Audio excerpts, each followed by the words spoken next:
Welcome back to A Fresh Story, the podcast where we have conversations about brave decisions to start over again. I'm Jenny. And I'm Olivia, and we're so glad you're here today.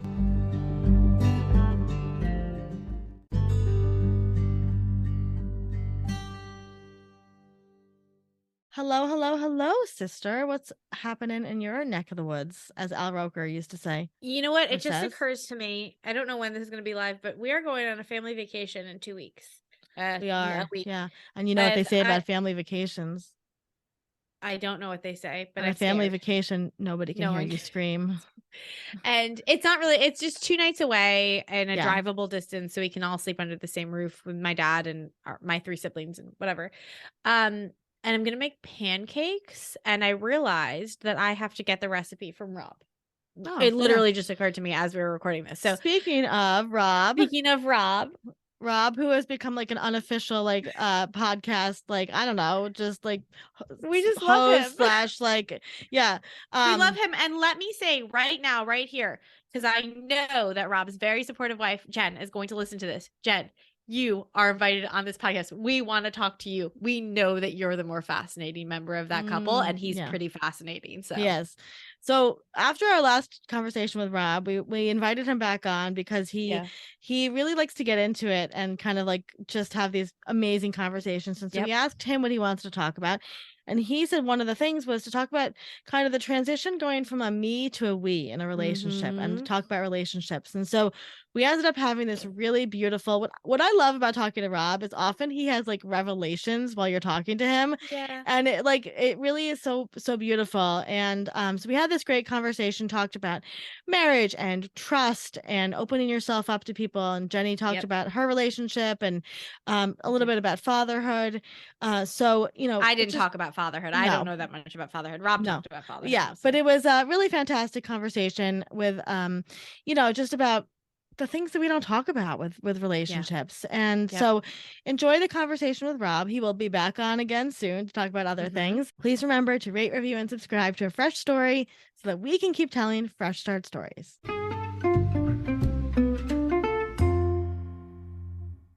We are back today with a friend of the pod, Mr. Rob Abney.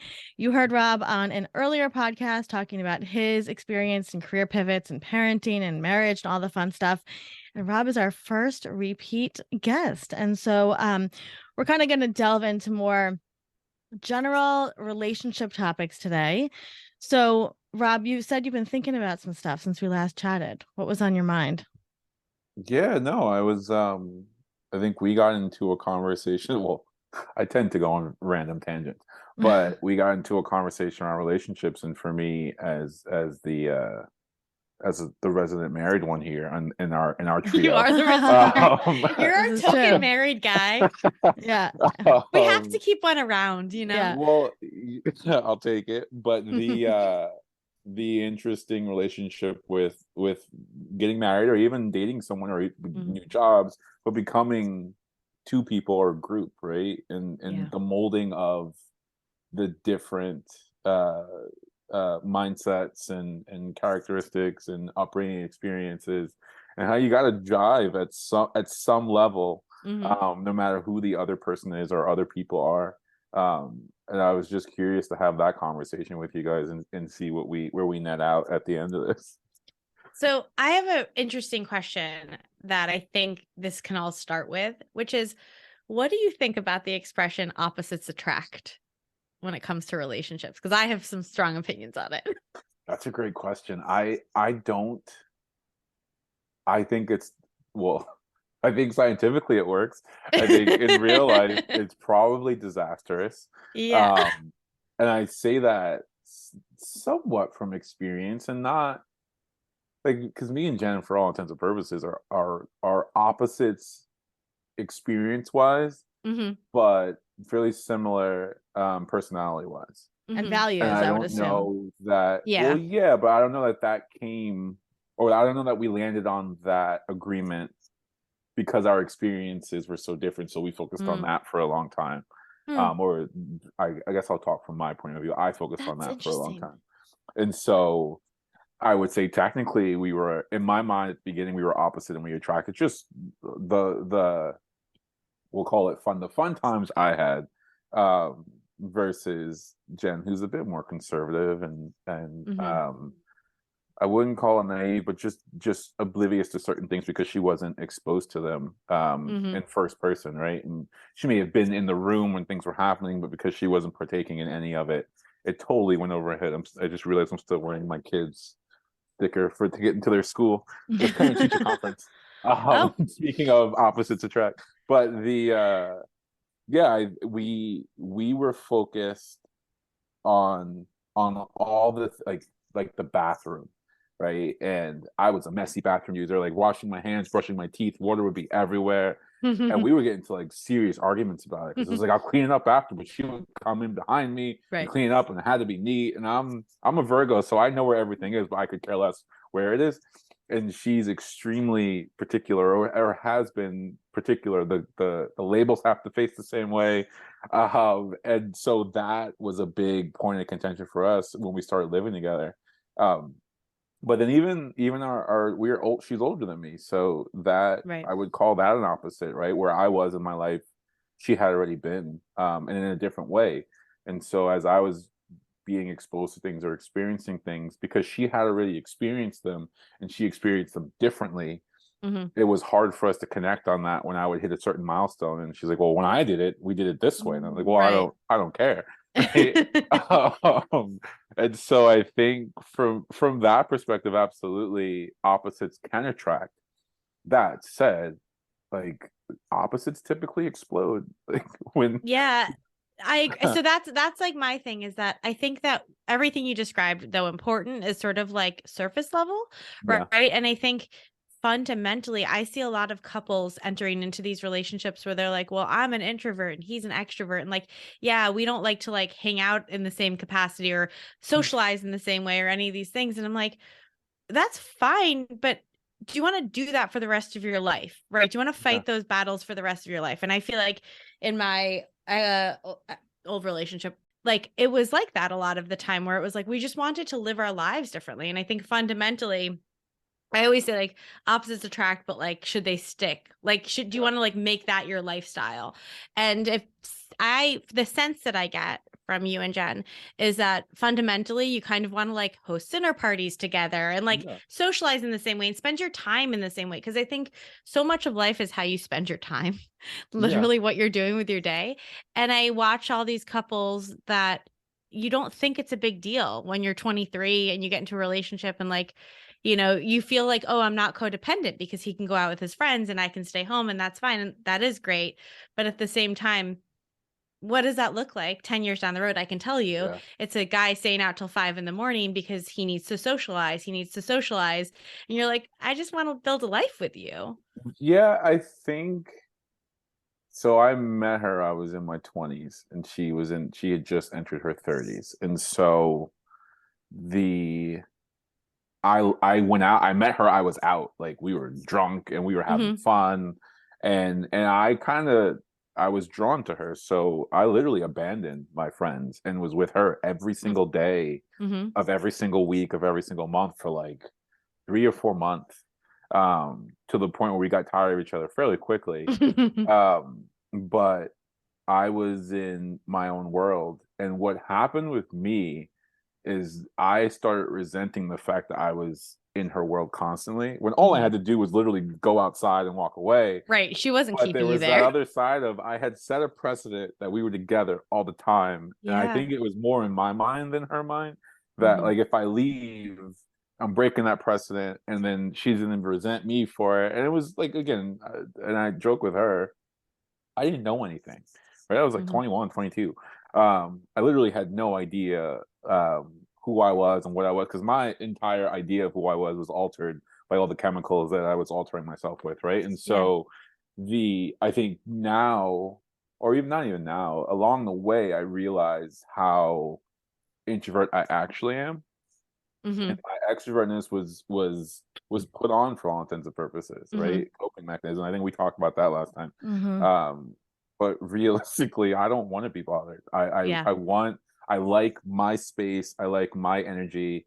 I will invite people into my space, but I don't need to go into anyone else's space. I'm very much the same, and Rob. For me, And I think it worked out. It wasn't intentional, but us living an hour from the city, so me being close enough to home to say I'm home, but far enough away that like if people don't want to come and see me, they have an excuse not to, and it works for me, right? Yeah. And so when people come up, and we like to host parties and have people sleep over and cook all day, it's people who I actually want to spend time with.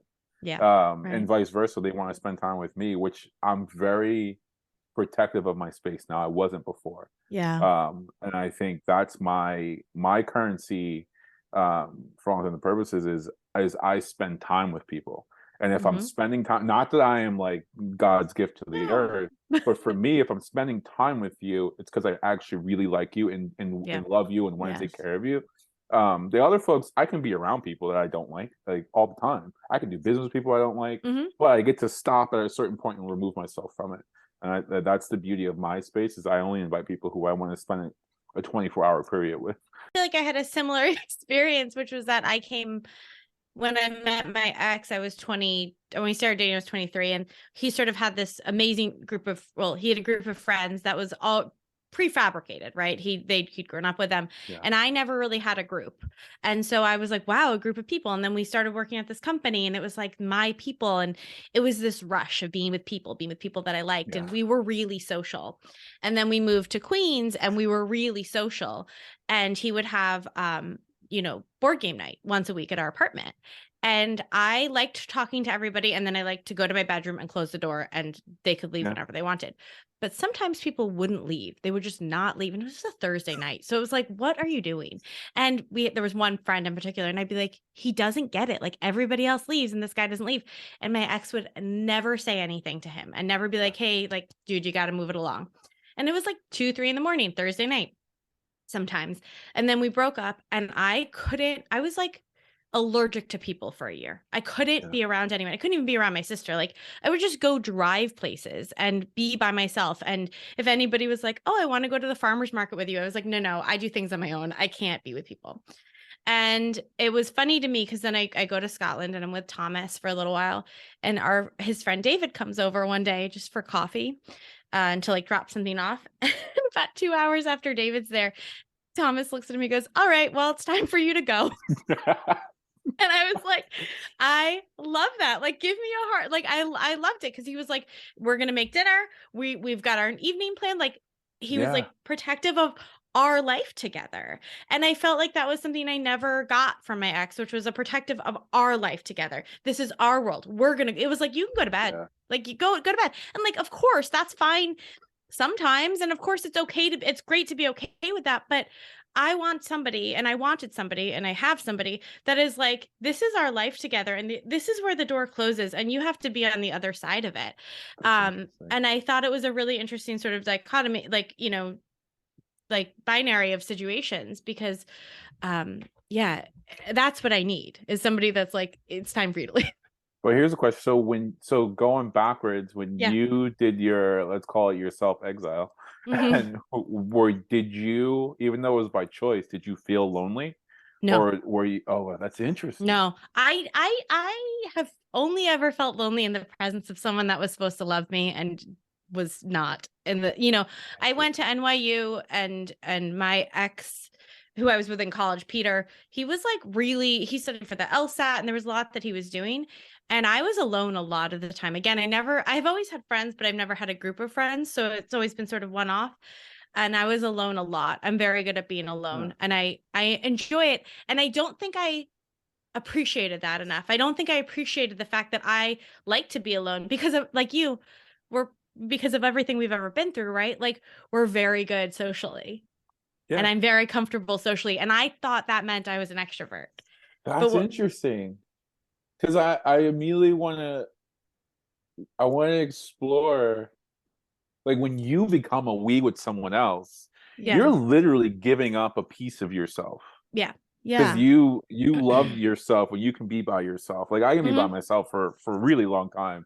And at a certain point, I need to talk to someone because I can only talk to myself for so long. So it's more of like selfishness to expand my thought process more so than being around someone. But for you, you're extremely comfortable being alone for long, long periods of time, apparently. And so when you meet someone and you start to spend time, you literally have to shed off a piece of your skin.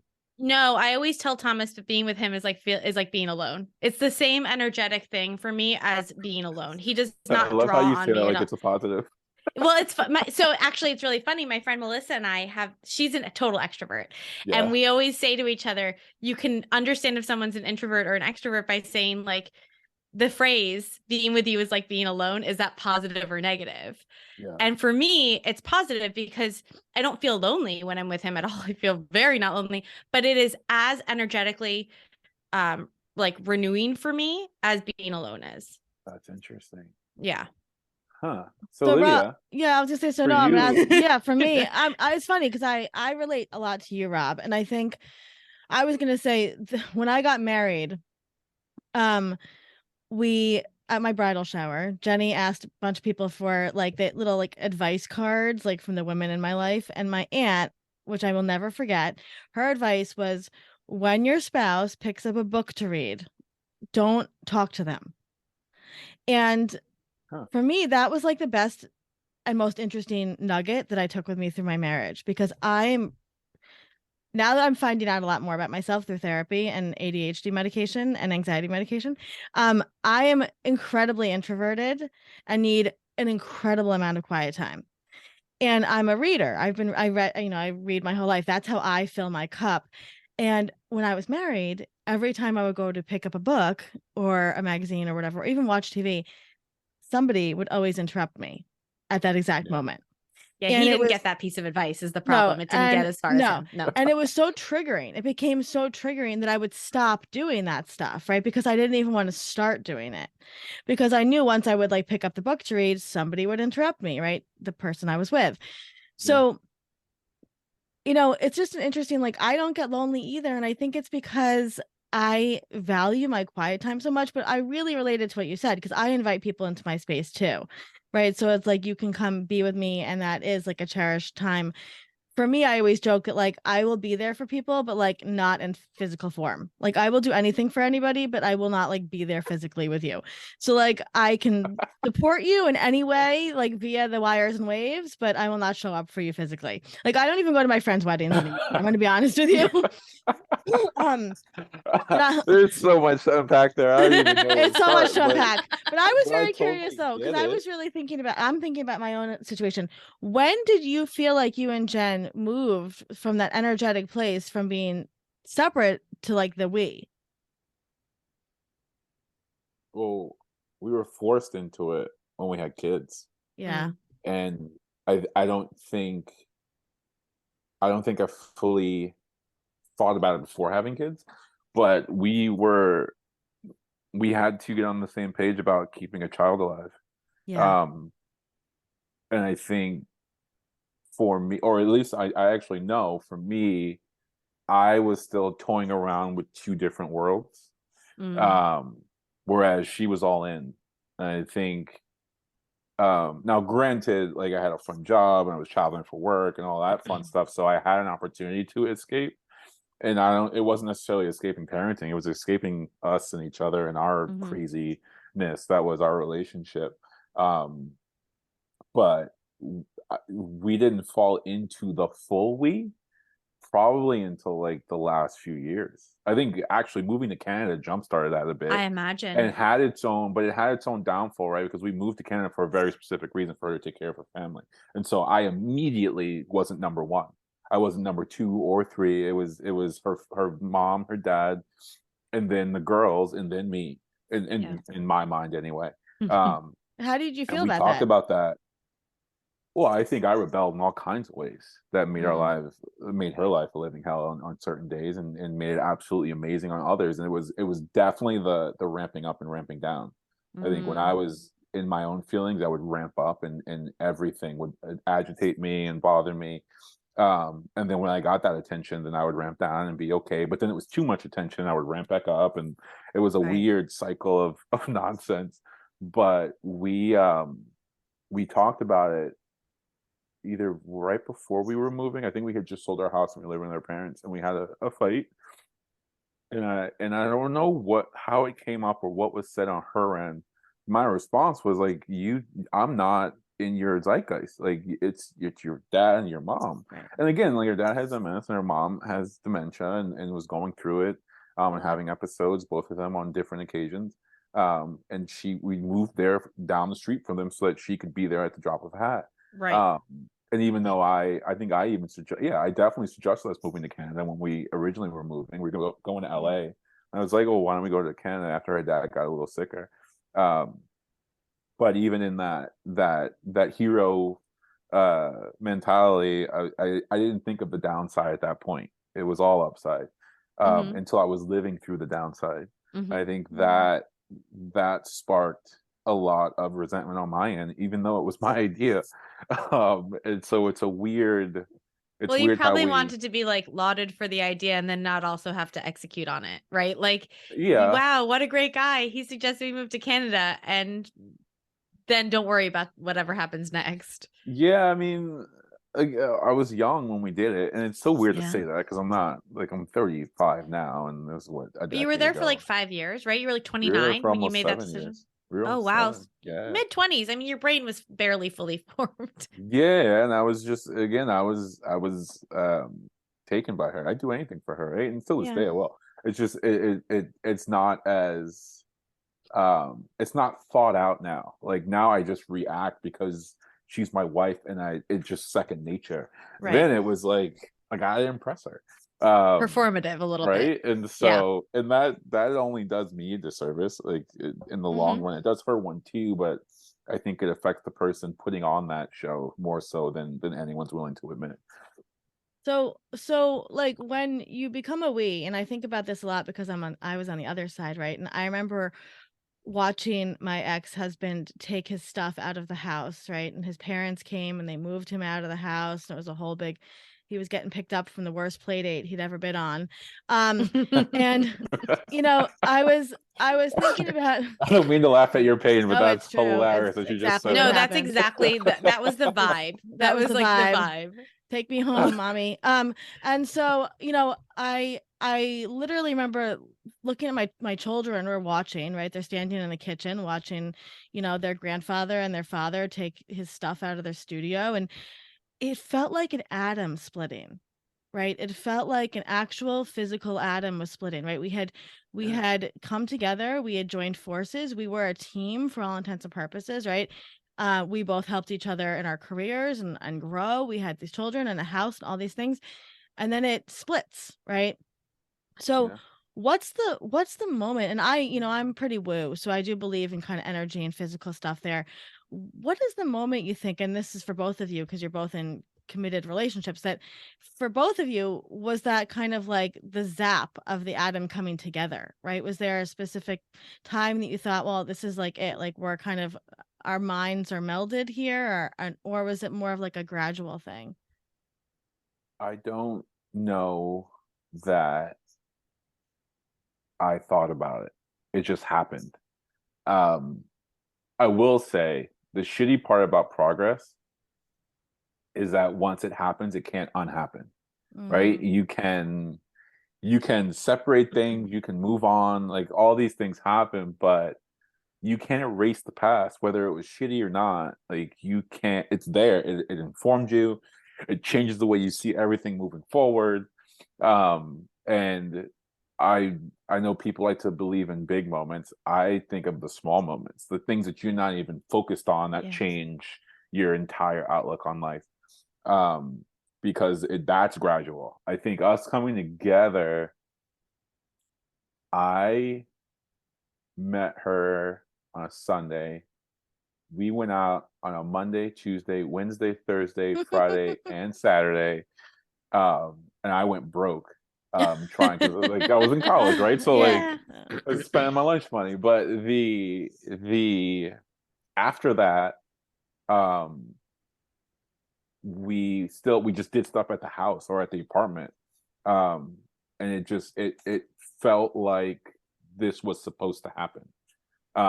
It wasn't like I have to ask her to be my girlfriend and all these things. Now there are ups and downs along the way of breakups and things like that, but there was no point in where I said, hey, let's go steady. We were just together.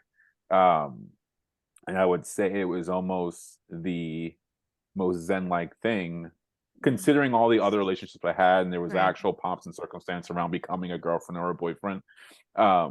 This was just, we were just there. We weren't there one day, and then the next day we were.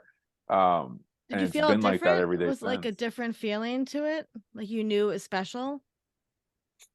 I wouldn't say I knew it was special because I was pretty much an asshole for the first few years, if not You're longer. so lucky that woman Right? is stuck by your Right? side. Oh, for sure. But I wouldn't say it was special in that respect.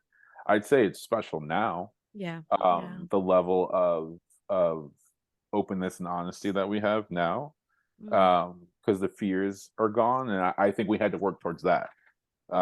Like the trusting, and I don't trust very well, or very easily, and I do a lot of shady shit because of that. And I think that's one for the therapist to unwind with me. Yeah. But now I truly trust in her. I don't trust in a lot of other people, but I truly trust her, no matter what. And so if I'm having a anxiety attack, I go to her first. If I'm having an episode, like I've been clean for an extremely long time, but when something came up and I just felt like agitated, I knew where it could lead. I talked to her first, and she, for someone who didn't live that life, first person, I think it took a lot of guts for her to be able to even have that conversation and not want to fix it, but just listen and hear me. But yeah, no, we're the best now we've ever been ever. And I'm so excited to see where it leads to, because we're fully on the same page. Whether we like something or not, we're on the same page about it. But how did you, because I struggle with trusting people too. And so how did you work through that? I stopped putting everyone in my shoes. My favorite line for a long time was, I know what I'm capable of, so I know anyone else is capable of it. Right. And I probably still believe it to a certain extent. And I go into every situation, especially in business, I go into every situation with that in mind.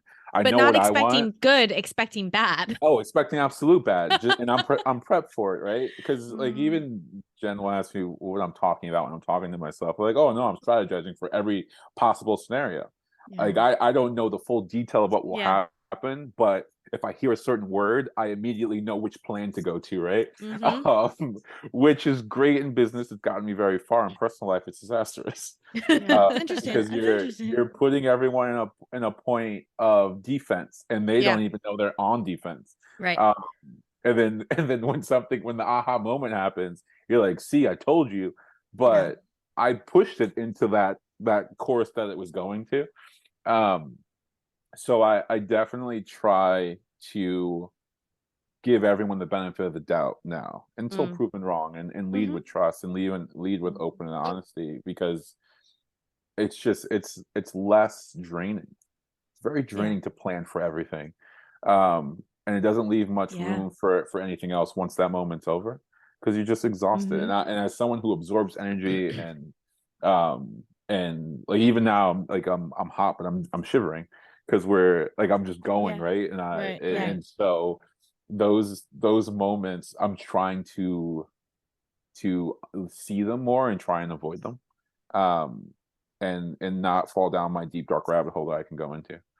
But like, to just keep kind of going into that a little bit more, did Jen give you like a feeling or a basis of that she wasn't going anywhere, so that you could explore your trust like issues and kind of opening up to somebody who was more, I hate the term like unconditional love, but like that what you said to her wasn't going to as close to unconditional love that you can get with a partner?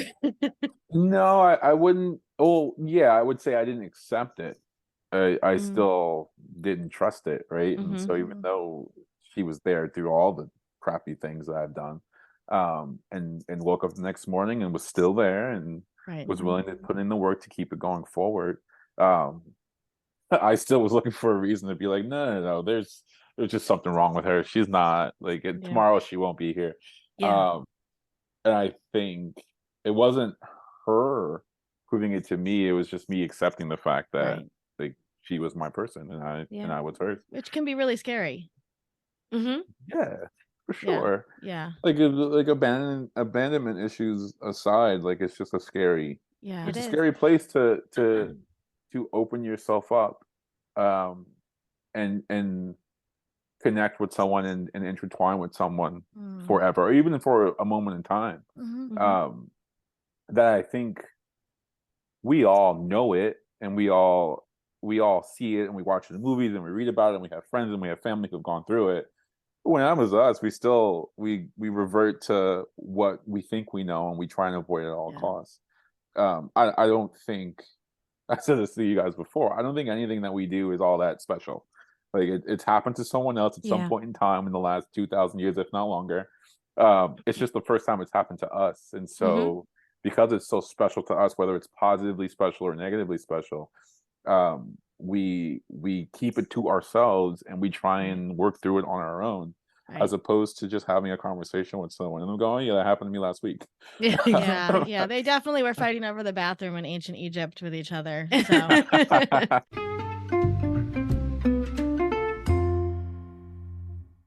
One of the things that me and Jen have stopped doing is trying to agree on the details.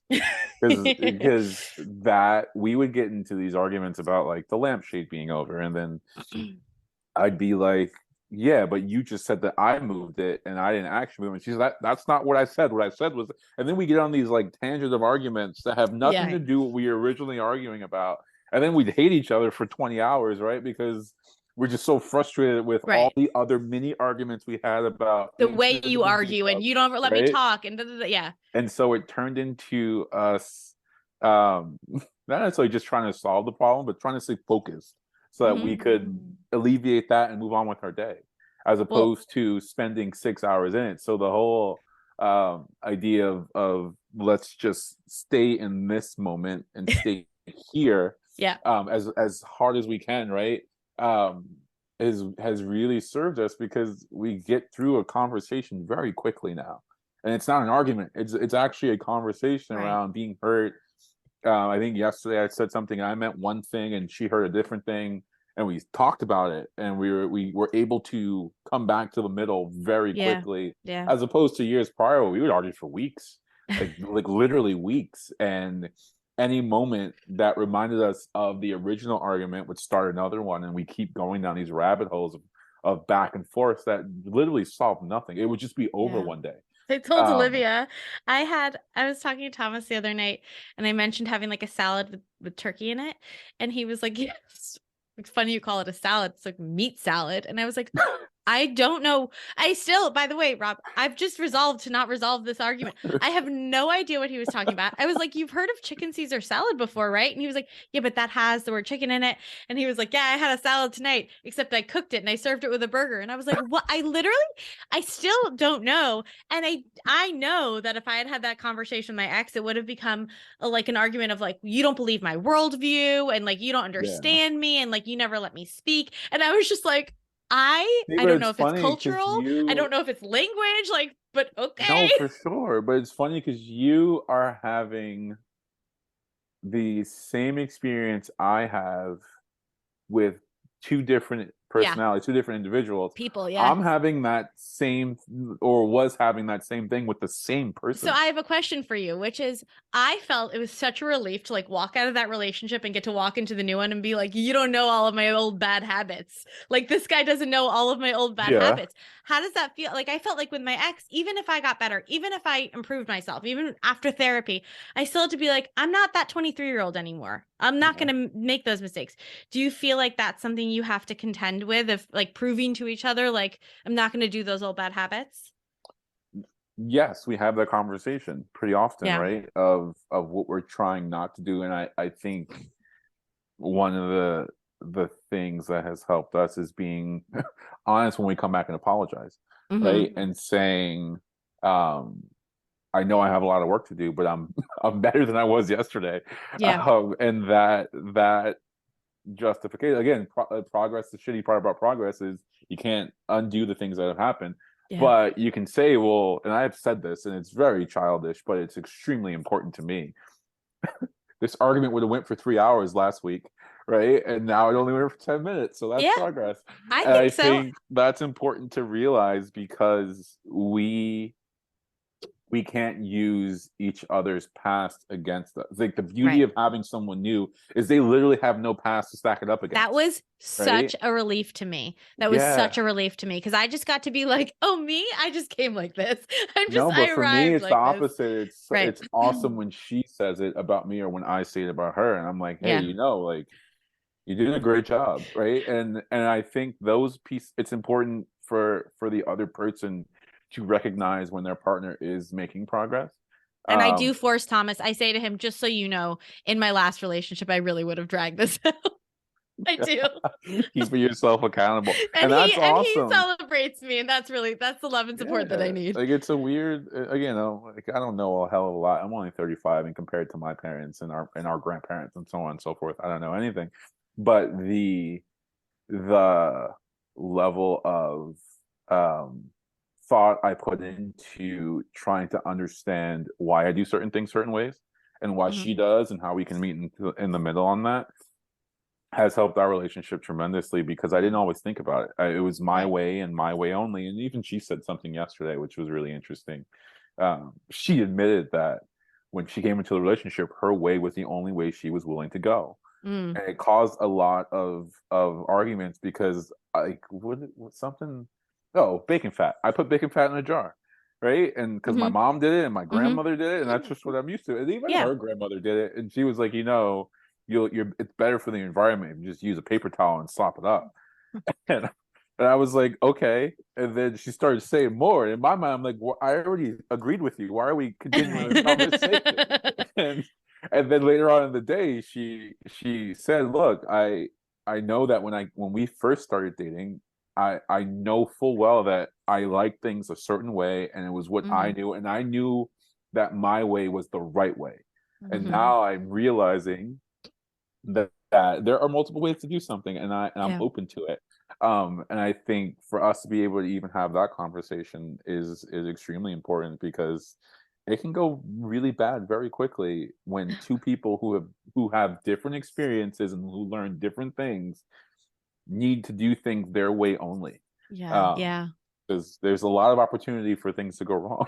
But that's a testament to like personal growth too, right? Like you have to really like be able to like figure out like your triggers and your things and like, being able for you to just drop that fight and be like, cool, whatever, it's bacon fat. Like it's just not worth a fight. It's really interesting because in neurolinguistics, so I'm studying neurolinguistics right now to be a neurolinguistics practitioner.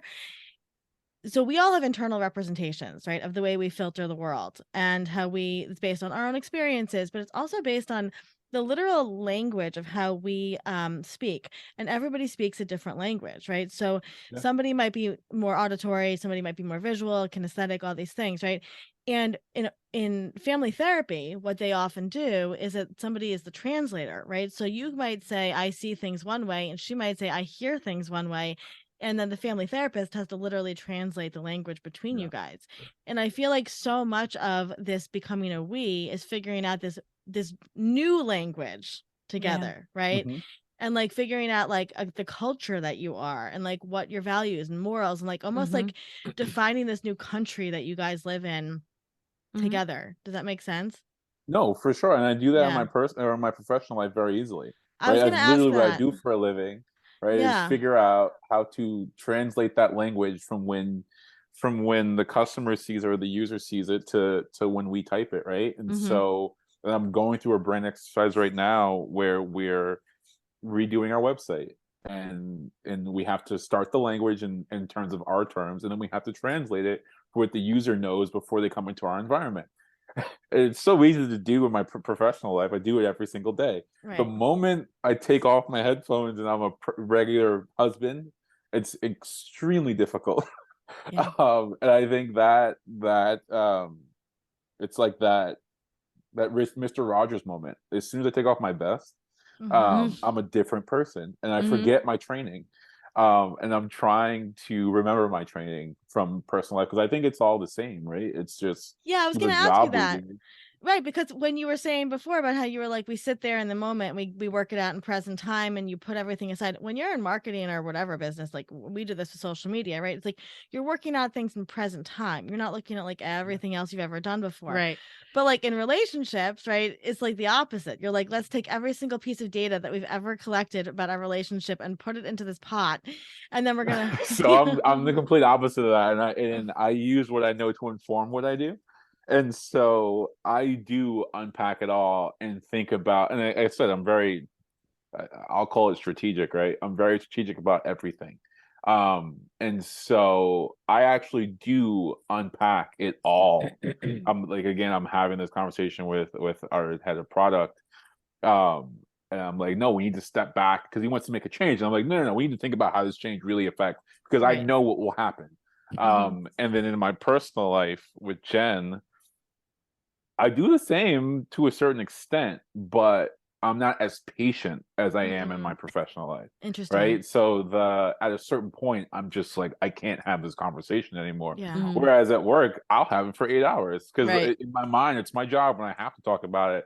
And in my personal life, I'm like, it's not really my job. I can choose to ignore this if I want to. Right. You might enjoy it a little bit more with work too, I would imagine. Yeah, but I think the doesn't feel older as I high get, pressure, I imagine. well, I think I wouldn't even say the older, the more informed I am about the importance of being on the same page, even if you disagree, at least being on the same page on what you're talking about. The more I have a little bit more patience every day. Yeah. And I think that's definitely a positive, because we're not going to agree on everything. And like, especially like our kids are getting older and they're becoming more aware of their Black side versus their Latino side, right? And so for Jen, that's a difficult conversation to have because she grew up in Canada, so she wasn't influenced by cultural differences the same way we are. Like, yeah, they have their issues with Native Americans and things like that, but in terms of Black and white, it wasn't, or it isn't as big of a polarizing event as it is here in the States. And so us living in a predominantly white neighborhood, the girls are going to come up against some things, and she is coming around to figuring out how to have those conversations and not just pass it off to me. Right. But it is a tough conversation for her to have because she can only attack it from what she knows. Right. So it's not just about getting my experience, it's about educating herself, and she's doing almost to the point of going too far and getting anxious around it, because it is a lot. Once you start to digest civil rights in American history, like it's like you can't help but cry, right? And so we'll have you back on to talk about all that, especially what's going on. What's going on, like where's Mississippi right now? Like, you know, there's so many good things happening, and it's just so awful what's going on in the world. It's hard enough to digest as a piece of the past, and then when you digest what's still going on and they're bringing back, you're like, it's awful. Oh, and for sure. And that's a we moment. Like, what happens when you put two cultures together and all hell breaks loose for 70, 80 years in present time, and then hundreds of years post-present. And then she's Portuguese, right? So right. There's a whole other element to it, right? I wonder how it is though with the kids of being that we together, now that they're getting older. What that experience, like, you know, Olivia and I, our parents got divorced when we were younger than your girls. And even though we have a stepdad who's very involved, like, I think it's different when it's your two parents that are married and have been married and are your biological parents. What do you think that experience is like? What is that experience like as the parents? And then also, what do you think you're teaching your girls about creating a we in a relationship? That's a great question. I think they've been old. Like, we couldn't always hide our fights from them. Just because sometimes we were in a small apartment. Yeah, and you don't need to always. And you shouldn't. Yeah. And so I think they get to see in a short span of time, they get to see what it's like when mommy and daddy are at odds, and then what it's like when mommy and daddy are on the same page consistently. And it definitely informs their relationship with each other, and then their relationship with each of us. Because kids tend to gravitate towards one parent or the other. They love both parents, but they go to one for one thing and the other for the easier things. So I definitely think they've benefited from us being at peace. I would say in terms of what it means to them, I think they're too young, well, relatively young, for me to even understand, or them to be able to articulate in a way that I can understand what it means to them. I know that they both have very strong personalities, and so I think they will have to, similar to me and my wife, when they find their special one, whether it's the first boyfriend or the husband at some point in life, they will have that struggle with their strong personalities colliding with someone else who may have a weaker personality or a stronger personality, because it can go any way. And I'm curious to see, just because I know the two of them and how they explore life, I'm curious to see what it's like for the other boy or girl who they end up with. Because I know as a parent, like, they can be difficult. Yeah. And I'm just like, some poor kid is in for the time of their lives. Yeah, I feel the same way about my boys. What was it like though? You didn't have a model of a husband. Like, where did you get like where were you informed about this I don't know. narrative? I don't know. Because Jen says it quite often, not as often anymore. So that may be your problem. I have to figure out. But she used to say quite often, like, where do you get it from? Because I love my girls, and I'm tough on them when I need to be. And we were playing baseball the other day, and I'm just going along with it as it happens, right? I'm figuring out as it goes. I read books every so often. I see articles on what other people are doing. I follow people, and she sends me people on social who have quotes and ways to deal with kids. Because one, like, Leia has a strong personality, and she's like me. She's oblivious to the world to a certain extent. She's very specific and very direct, and she can't understand why you're upset when she's just telling you the truth. And she totally gets that from me. But I don't know. I'm literally making it up as I go, and I've been connecting with other dads and parents in general, trading notes, because I think that's the best way to learn something. But it's I don't get it right every time. I fail quite often and quite aggressively. But what about as a husband? Like, as a husband, how did you have, like, I mean, literally, like, did you watch still making it up? I mean, that was a lot of it, right? And seeing other parents, or at least what I could see of other parents when I was around them, and how they react towards each other. But for all intents and purposes, I'm making it up as I go. Things that don't work, then we scrap those, and things that do work, we try and compound them. I read a statistic that 70% of relationships 70% of time in relationship you get it wrong. In good relationships, 70% you get it wrong. And so the most important part is repair.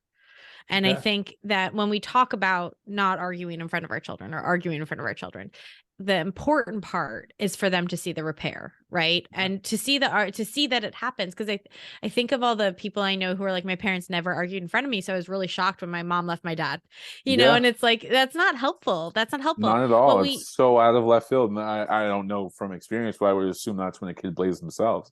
I didn't see anything happen, so it's got to be me. Right, it's got to be me. I'm the only factor here. And I even think about that with Olivia's kids. Olivia and I fight once every 4 years. But when we do, I try to show the kids, and Olivia too, obviously, but from my perspective, I try to show the kids, because there's not, a mom-dad relationship right now that like you can just come together and like it doesn't, the repair, and they have each other. Like Olivia's boys have each other and your girls have each other. And I think that those relationships are so fundamental in building those romantic relationships later, because they're really your first long-term partners. Well, even we do it with them more so than we used to, admitting when we're wrong with them. Right? Like I said something to Leia, or no, Jen said something to Leia and she didn't like it. So Jen immediately apologized. I'm sorry. Just so she knows that like that dynamic is not just all power or it's respect. parents have the it's power respect. and children don't. Yeah, exactly. We had something happen the other day. Olivia's older son Weston is 9. He came home from school and he realized he'd forgotten something he needed to study. And it was like Olivia called the school. They said the school was open. The school's 3 minutes down the road. We were just going to go pick it up.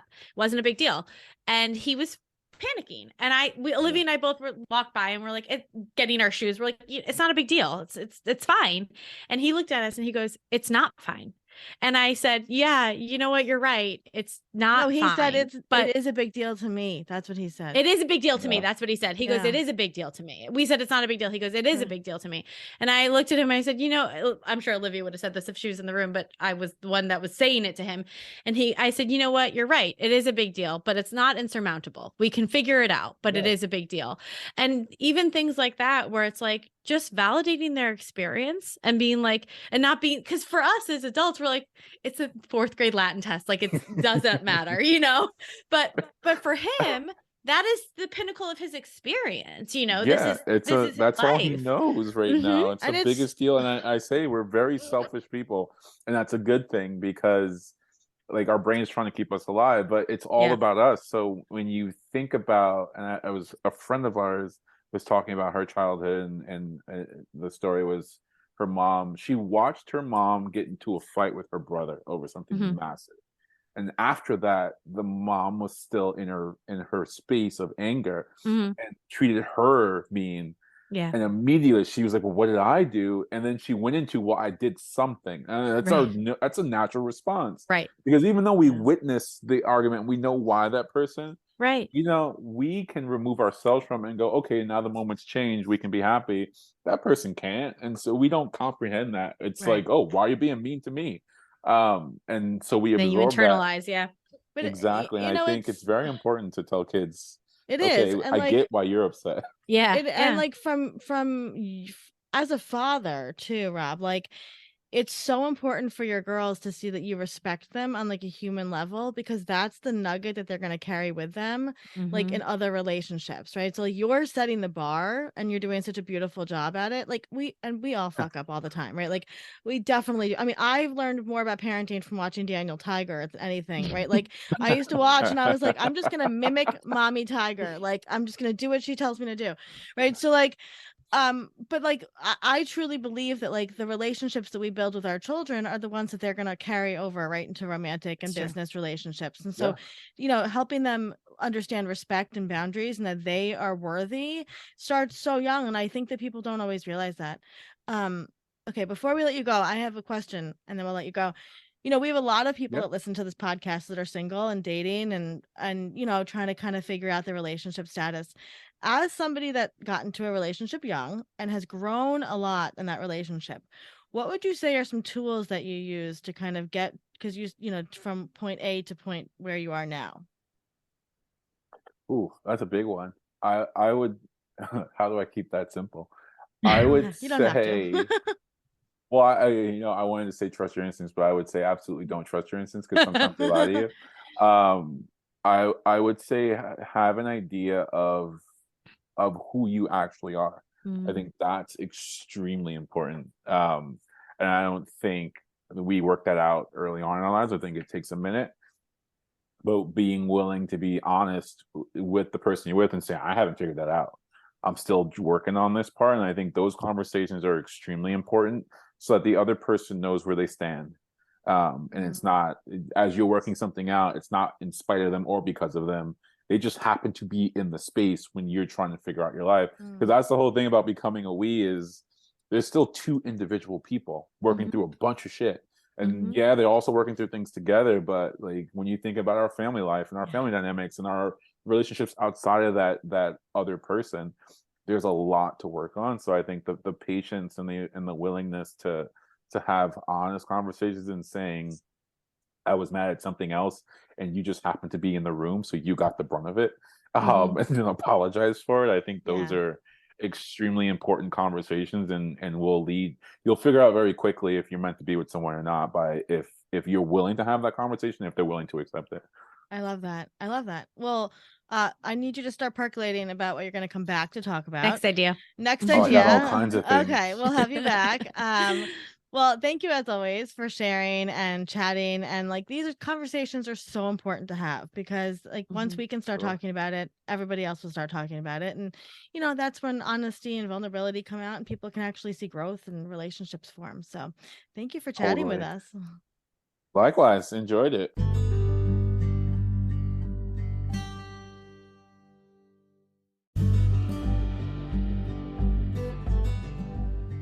Thank you for listening to today's story. We're always here and we're proud of you. Until next time, brave one. A Fresh Story is brought to you by Fresh Starts Registry, the first and only platform for everything you need to start again. You can read the show notes and learn more about today's episode at freshstartsregistry.com/podcast.